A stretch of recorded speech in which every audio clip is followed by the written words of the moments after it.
Okay, so I'm doing my service in first class. I'm serving breakfast, and one of the flight attendants comes up to me. She says, "Hey, Gina, I'm having a problem with a guy back there. I've already spoken to him.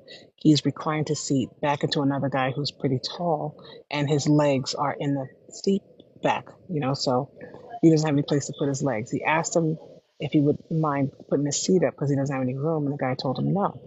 So the guy with the long legs, his knees are pushing into the guy's seat because he doesn't have anywhere to go. He's at the window, so it's not like he can turn his legs sideways or anything like that.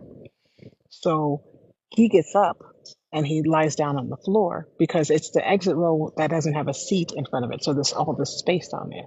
So the guy gets on the floor and lies down to be comfortable. So I go back there to tell him, obviously you cannot lay down on the floor. So I said, sir, is there a problem? He goes, yeah, this guy keeps putting his knees in my seat.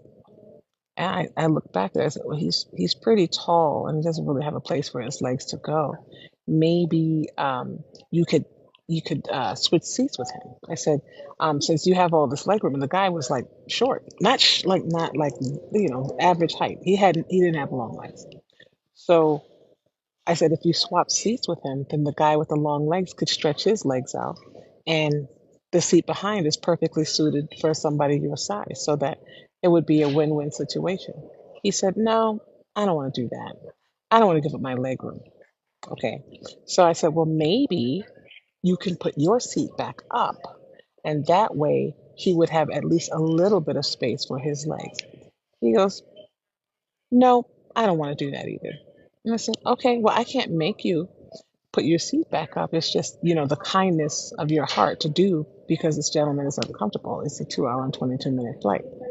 So he goes, nope, he could have bought a first class seat. I said, well, we are completely full. There are no open seats. He goes, well, he could have bought it before. Like that's his solution to the problem, not that putting his seat up or anything like that. So, but here's the thing. When he went to lie down on the floor, he left his seat reclined into the guy's knees because his knees were in his back. So he's getting away from the knees in the back. His fix is to lie down on the floor, but he never put the seat back up. So what are you saying? So I apologized to the guy behind him. I said, "Sir, I know it's of no fault of your own. I understand that these planes are just built smaller now, and they're not accommodating for taller people or bigger people." And so I went back up to the front, and one of my frequent flyers who was up there says, "Hey, Gina, what's going on back there?" It wasn't like a big deal, but she knew I stay up front. So when I went to the back to talk to somebody, I told her, and this is somebody that I've flown with quite often. As a matter, she wrote me a good letter on the last post that I made about flying. But anywho, she says, you know what? I'm gonna go swap seats with that guy. I'm gonna go sit in that guy's seat. So she is in first class.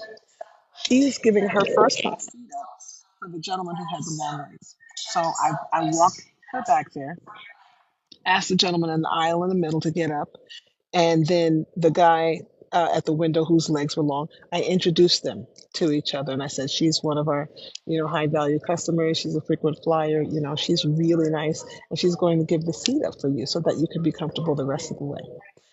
Don't you know when she went to sit down in the tall guy's seat, the guy in the front turned around and said, do you want to switch to my seat? I have more leg room up here. And mind you, she's short.